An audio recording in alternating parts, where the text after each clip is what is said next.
Hello दोस्तों, आज मैं शेर और चूहे की कहानी सुनाने जा रही हूँ। बहुत समय पहले की बात है। एक बार एक शेर एक बड़े जंगल में एक पेड़ के नीचे सो रहा था। तभी उसी समय एक चूहा कहीं से आकर शेर के शरीर पर उछल कूद करने लगा। अपने मनोरंजन के लिए इससे शेर की नींद खराब हो गई और शेर उठ गया। शेर चूहे पर बहुत गुस्सा होने लगा। तभी शेर गुस्से से चूहे को खाने के लिए आगे बढ़ा। तभी चूहे ने शेर से विनती की कि शेर उसको आज़ाद कर दे और वह शेर को कसम देता है कि कभी यदि उसकी ज़रूरत पड़ी तो वो चूहा ज़रूर शेर की मदद के लिए आगे आएगा। शेर चूहे की इस बात से बहुत हंसा और चूहे को जाने दिया। कुछ ही महीनों बाद एक दिन कुछ शिकारी जंगल में शिकार करने आए और उन्होंने अपने जाल में शेर को फंसा लिया और वहीं उन्होंने शेर को एक पेड़ से बांध भी दिया। ऐसे में परेशान होकर शेर खुद को छुड़वाने का बहुत प्रयास करता रहा, लेकिन कुछ कर नहीं सका। ऐसे में शेर जोर से दहाड़ने लगा।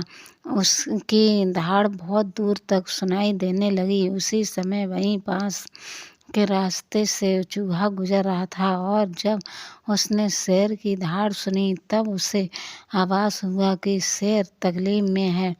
जैसे ही चूहा शेर के पास पहुंचा और वो तुरंत अपनी पैनी दांतों से जाल को कुतरने लगा और जिसके कारण शेर कुछ ही देर में आज़ाद हो गया और उसने चूहे को धन्यवाद किया।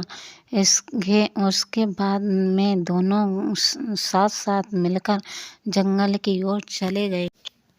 एक बहुत बड़ा विशाल घना जंगल था जिसमें एक शेर रहता था। उसी वन में एक लोमड़ी भी रहती थी जो शेर की असिस्टेंट थी। लोमड़ी दिन भर पूरे जंगल में घूमती रहती थी। ये जानवर दिखता तो तुरंत जानकारी दे देती थी शेर को।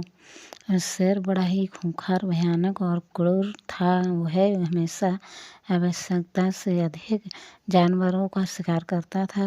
शिकार किए हुए जानवरों को खा लेता था और जब उसकी पेट भर जाता था तो शिकार किए जानवरों को वैसे ही छोड़ देता था। इस प्रकार शेर द्वारा लगातार आवश्यकता अधिक जानवरों का शिकार होने लगा। सप्ताह हो गए। धीरे धीरे एक ऐसा वक्त आया जब शेर उस लोमड़ी के भूखे मरने की नौबत आ गई। शेर ने लोमड़ी से कहा कि वह आसपास के अन्य जंगलों में जाकर दूसरे जानवरों का पता लगाए जिससे शेर का और लोमड़ी का दोनों का पेट भर सके। उसी विशाल जंगल में एक बहुत बड़ी नदी बहती थी।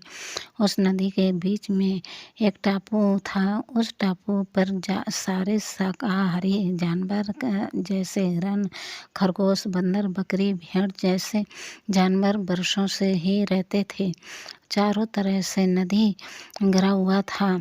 टापू पर कोई दूसरा बाहरी जानवर नहीं जा अचानक लोमड़ी की नज़र बने हुए टापू पर पड़ी। लोमड़ी सोचने लगी, टापू पर जानवर तो रहते ही होंगे। ऐसा सोचकर जब लोमड़ी नदी में तैर कर जब टापू पर जाकर देखती है तो वहाँ बहुत सारे शाकाहारी जानवर थे, किंतु है भी शेर को चुनौती देने वाला जानवर यहाँ बहुत विशाल नहीं था।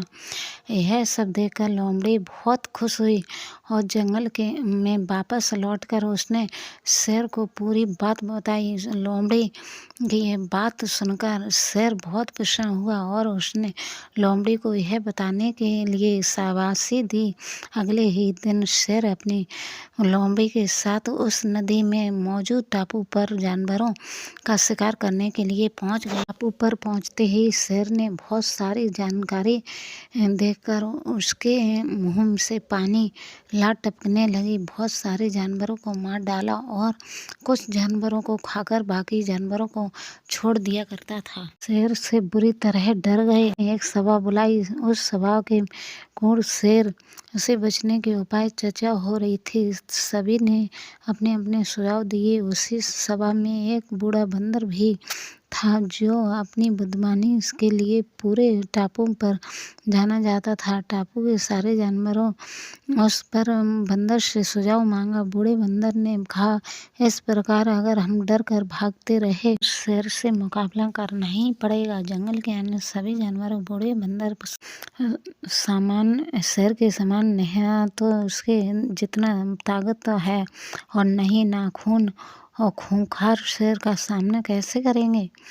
अन्य जानवरों ने कहा, हमें आमना सामने की लड़ाई नहीं लड़ना है बल्कि व्यक्तिपूर्ण तरीके से शेर का सामना करके उसे खत्म करना पड़ेगा। जैसे ही एक साथ बहुत सारे जानवरों को देखा वैसे ही वो भूख जाग गई और उसका शिकार करने के लिए जानवरों का तरफ भागा। गड्ढे के ऊपर से निकला घास फूस पत्तियों के दब गई। गहरे गड्ढे में गिर गया और गड्ढे से निकलने की बहुत कोशिश की लेकिन निकल नहीं पाया। शेर के साथ भागने उसके पीछे भागती हुई लोमड़ी भी उस गड्ढे में गिर गई। दोनों ने गड्ढे में से निकलने की बहुत और दोनों ही गड्ढे में गिर गए और भूख प्यास से